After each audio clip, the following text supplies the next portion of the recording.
Russell Brand is on his way back here, but it's a different Russell Brand to the crazed, madcap, drugged out, boozed up, sex-addicted Russell Brand you might have known. Yes, he's still a comedian, but he's flipped his life completely. Look at his YouTube channel. It's about love and kindness and hanging out with the Dalai Lama. His show is comedic, but tells the story of his extraordinary turnaround. Russell Brand is with us from Sydney. Good morning. Good morning, mate.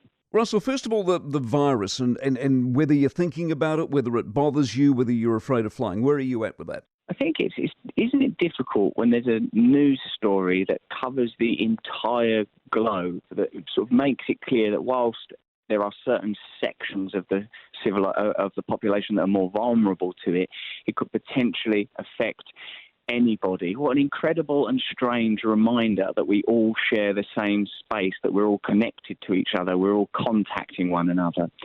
I was an onus and focus fell initially on, as it often does, the way that stories are utilised and mobilised to create particular emotional states. Generally speaking, I would contest through contemporary media to elevate a sort of sense of fear.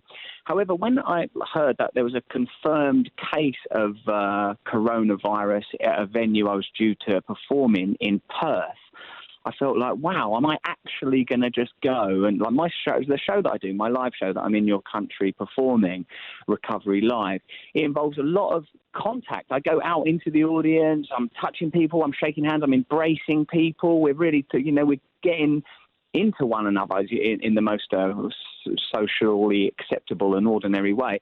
But that kind of contact is precisely the kind of contact that's being warned against. So when I saw that there was a confirmed case there, I spoke to my wife and said, what do you feel about me going there? And I felt sort of, I must say, somewhat reluctant to walk straight into that place, even though I'm sure we continually walk into places where there are less popularised, less notorious forms of infection. The very fact that it just felt like an odd serendipity that I was sitting in an airport and a news story was relayed to me that the Symphony Hall in Perth has had a confirmed case of coronavirus from an audience member. It felt like it would be almost recalcitrant to go. So in that instance, I cancelled the gig, which I sort of surprised myself, but my promoters thought that it was the right thing to do also. So I guess it's a time where we have to be kind of aware and awake, but perhaps a positive silver lining to all this is a reminder that we all share the same space and we're continually in contact with one another.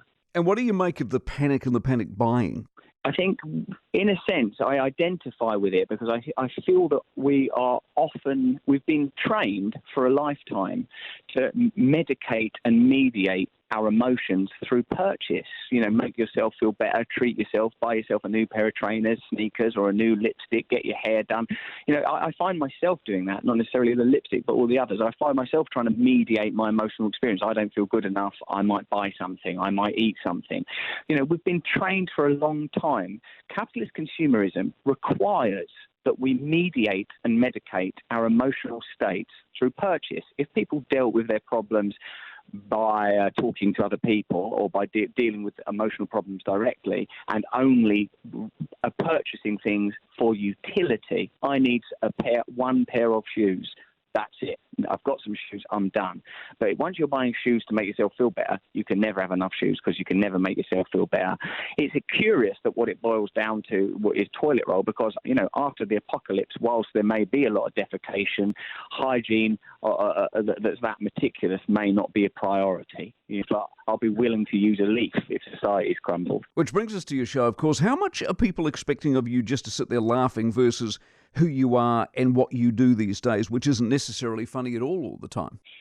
I feel a different kind of obligation. The way the show came about, Mike, is that I started to spend a lot of time with various teachers such as Eckhart Tolle, the Dalai Lama, Brené Brown, Deepak Chopra, people that are interested in spirituality and awakening because of my own personal belief that we can no longer medicate I can no longer deal with my problems by, for example, becoming famous or earning money or having other people approve of me. Those techniques didn't work. And I noticed that the corollary between my tendency to rely on other people's approval and drugs. I was a drug addict 17 years ago. I've been clean from drugs and alcohol for 17 years. And the way that I was attached to drugs and alcohol is comparable to the way that I can become attached to, say, other people's approval or earning money or status or food or whatever. And I thought, I bet everyone's on the spectrum of addiction. I bet all of us are using external things to solve our problems. And so I thought it would be an interesting subject for a show. Now, a lot of the content, therefore, it's not academic, and it's certainly not a lecture. It's a very funny show, but there are moments where I'm explaining the 12-step system for recovery that I was taught for addiction and seeing how it's applicable to other mental afflictions like anxiety, negative thinking, the things that are dominating, outside of things like coronavirus, dominating the news narrative in the world, because most people are bloody unhappy, or a significant number of people are unhappy. Most people say, I don't like my job, but I have to do it because of X, Y, Z. And well, no, so I do feel trapped in my relationship. Thankfully, less people are troubled by their relationship than by work. But the 12-step system, what I like about it is it assumes it's possible for us to be, if not happy, because happy can be a sort of a frivolous thing, and we can easily mistake pleasure for happiness, at least contented and connected. When it came to the crunch, though, Mike, once I started getting up on stage I'm in Australia at the moment, lots of Brisbane and Sydney and Melbourne, etc. There's an obligation to be funny when you've got a couple of thousand people in the room, and so there's lots of humorous stories. Most of the humour derived from my own inability to live by the standards of spirituality, selflessness, love, service of others, caring for other people, being kind.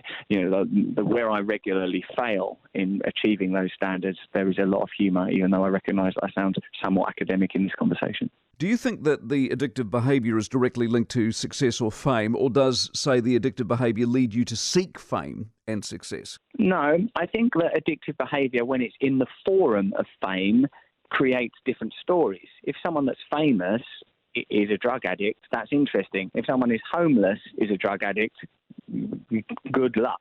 So I think famous, people that are, say, performers or celebrities, often they have that kind of shamanic, whirling, dervish, chaos energy that I certainly have and have had to a greater or lesser degree for all of my life. Before I was famous, I had this sort of chaotic aspect to my nature, this ability to let go of the material, to reach into the ethereal. And when you do that, you can be not grounded. And certainly some of the famous people that I've known that have sadly died of addiction had that quality, and if that quality is not met with structure and care and concern, I think it kills you, whoever you are. It certainly can. Now, you wrote, Russell, that beautiful piece the other day about Caroline Flack of Love Island fame. Do you think anything, will actually come out of that? Or ultimately, will there just be another Caroline Flack, because that's the way society basically works? I would be surprised if lasting change came about as a result of that. As I mentioned in the article, I remembered when Jade Goody, a British celebrity, died, in her case of cancer, but certainly she had what was similar to the Caroline Flack case. She experienced a great deal of ridicule, and I'd go so far as to say bullying at the hands of the media, and then as a result of that, people that read media, read or access media, which is sort of everybody, to a lesser or greater degree. And also the case of Amy Winehouse, who was similarly sort of like just kind of pressured and pushed and poked, and there was no change as a result of that. I don't know if this is something that requires regulation of the press or media, or whether it just requires a different set of values. Certainly it tells us something about our ethics, the way that we treat people, that we can use famous people unconsciously as a kind of valve, a vent for our sort of need to, express dissatisfaction or disgust or anger. And I would like to think that it's possible for us to sort of think, well, Caroline Flack, she was a human being, it turns out, and deserved to be treated with respect and love and compassion, and these are the consequences. But I don't know. I wonder what will happen. Given the message that you do these days and doing what you do these days, is it important for you to see that work within people, or is just doing it enough? I wish I could say just doing it was enough, but I still do I'm a sort of trained stimulus and response ape man. I do like to see benefits of my work. I do like to, but I recognise it's more important that I do it. It's more important. I suppose A thing I heard recently is we all know what's in our hearts. We all know what our motivation is. Sometimes we're apparently being kind, but we're only doing it for approval.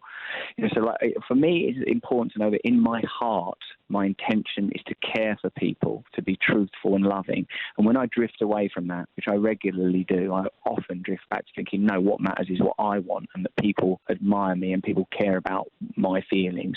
I drift back to that state all the time because I think, those are natural. There are natural impulses that serve that. There are millions of years of evolution that have led us to this place. There are sort of biochemical systems that I have no conscious access to in my body that pump out hormones and reward reward chemicals that it's very difficult not to respond to. But that's the value, I suppose, of a transcendent spiritual value system, whether that's Christianity or some New Age thing or just a humanist approach to kindness and compassion.